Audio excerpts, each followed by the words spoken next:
Assalamualaikum warahmatullahi wabarakatuh. Kita awali dengan doa semoga siapapun yang selalu menonton konten-konten di channel ini selalu sehat dan bahagia. Di video kali ini saya masih mau ngobrol seputar pendidikan, yaitu tips bagi orang tua agar anaknya mendapatkan ilmu yang berkah di sekolah. Yang pertama, awali memilih sekolah dengan doa. Dengan doa, harapannya anak kita tidak hanya bisa masuk sekolah yang bagus, tetapi juga cocok dengan karakter dan bakat anak kita. Anak yang bakatnya di bidang bahasa, lalu masuk ke sekolah yang bagus tapi hanya menonjol prestasinya di bidang MIPA misalnya, mungkin tidak akan berpengaruh banyak pada perkembangan si anak. Walaupun judulnya sekolahnya bagus kualitasnya.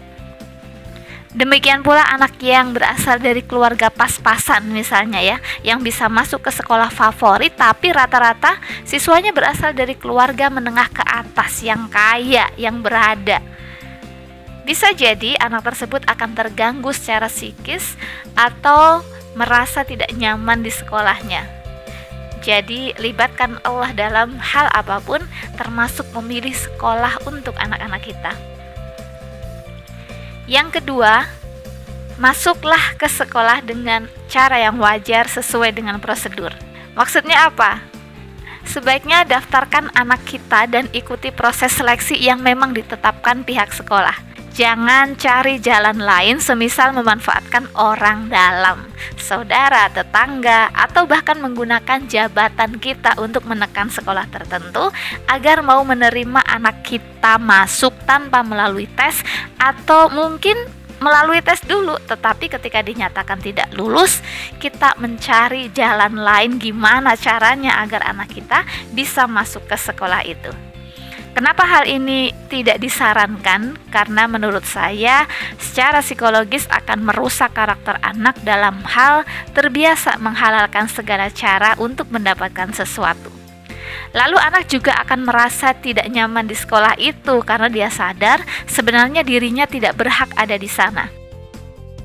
Kemudian juga secara kemampuan, anak kalau sebenarnya dia tidak bisa masuk dan dipaksakan masuk ke sekolah tertentu, maka ada kemungkinan dia akan sulit untuk mengimbangi kemampuan teman-temannya dalam proses pembelajaran, sehingga ia merasa lebih tidak nyaman lagi. Yang tidak kalah bahayanya adalah kalau sampai anak berpikir tidak apa-apa, nggak pinter, toh nanti orang tua yang akan selalu melakukan apa saja untuk kesuksesannya. Akhirnya belajar ya semaunya, dan nantinya dia akan berpikir sama ketika masuk dunia kerja. Dia tidak akan berusaha bersaing secara sehat dengan para pencari kerja lainnya, tapi berharap orang tuanya mencari jalan pintas ya, yang tidak jauh beda ketika dia masuk sekolah, yaitu mencari orang dalam. Lalu apa jadinya kalau dunia kerja diisi oleh orang-orang yang ketika masuk sekolah dengan cara curang, dapat kerja juga dengan cara yang tidak benar?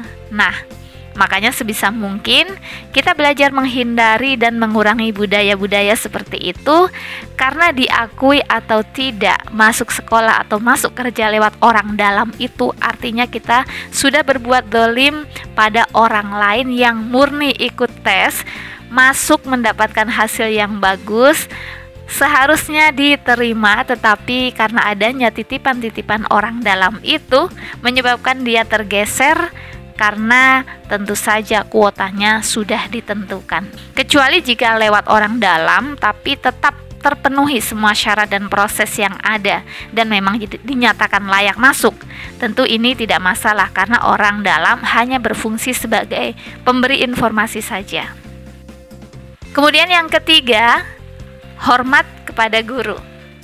Jika ingin anak kita mendapatkan ilmu yang berkah, maka di samping kita harus ajarkan anak-anak untuk hormat pada guru, kitanya sendiri juga harus menghormati guru dari anak-anak kita.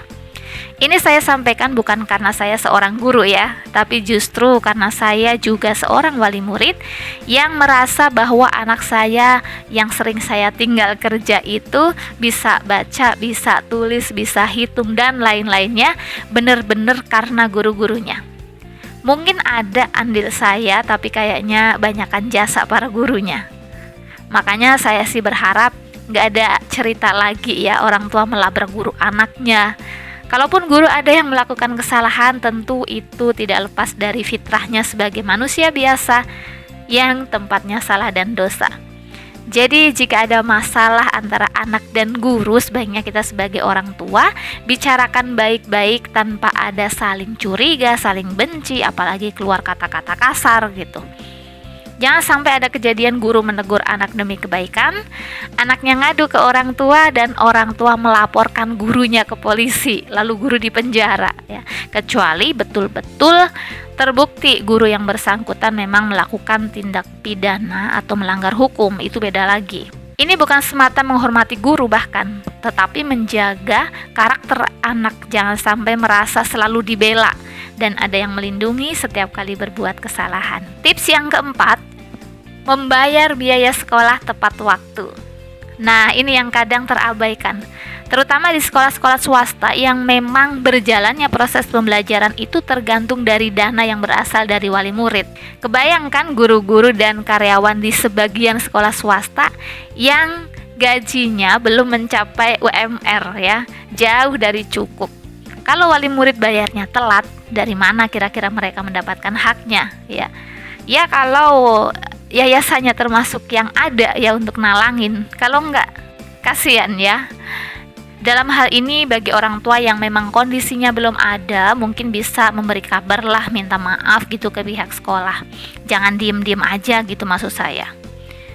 Dan sebenarnya yang saya maksud di sini yaitu orang tua yang sebenarnya mampu, sudah ada duit, tapi menunda-nunda bayaran sekolah karena berbagai alasan gitu, atau ada uangnya tetapi dia pakai untuk hal lain dan tidak memprioritaskan biaya anak sekolahnya. Ini yang mestinya tidak terjadi lagi. Jadi mulai sekarang urusan biaya sekolah anak-anak kita, kalau sudah ada uang maka bayarkan. Kalau belum ada maka berilah kabar. Kemudian tips yang terakhir, tentu saja mendoakan anak dan juga gurunya. Sebagai orang tua, pernahkah kita mendoakan guru dari anak kita? Semoga sudah ya. Kalau mendoakan anak, insya Allah setiap saat, setiap waktu sudah pasti.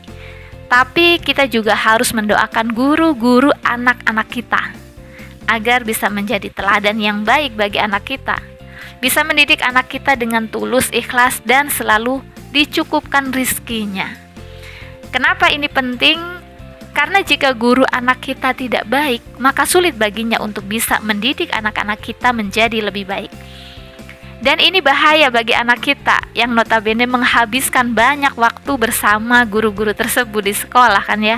Bisa jadi anak kita meniru kebiasaan guru yang tidak baik atau menjadikannya sosok panutan dalam hal yang kurang baik. Termasuk penting untuk mendoakan kecukupan rizki guru anak kita, karena dalam kondisi kekurangan atau himpitan ekonomi, maka seorang guru bisa terganggu konsentrasi mengajarnya. Dan bahkan terkadang hal ini juga mempengaruhi kondisi emosinya, yang dikhawatirkan akan berpengaruh pada psikis anak-anak kita. Baiklah, itu tadi setidaknya ada 5 tips yang bisa saya bagi agar ilmu yang anak-anak kita peroleh di sekolah itu berkah. Berkah di sini bukan dalam artian anak kita jadi pintar dan selalu ranking, tapi berkah artinya ilmu itu bisa menambah kebaikan-kebaikan bagi anak-anak kita dan bermanfaat pula untuk orang lain. Karena banyak orang yang pintar tapi kepintarannya itu tidak membawanya pada kebaikan, dan tidak sedikit orang yang tidak terlalu pintar tapi karakter baiknya menjadikannya sosok yang baik dan bisa memberi manfaat yang banyak bagi orang lain dan masyarakat. Terima kasih sudah menonton video ini. Sampai ketemu di video-video berikutnya.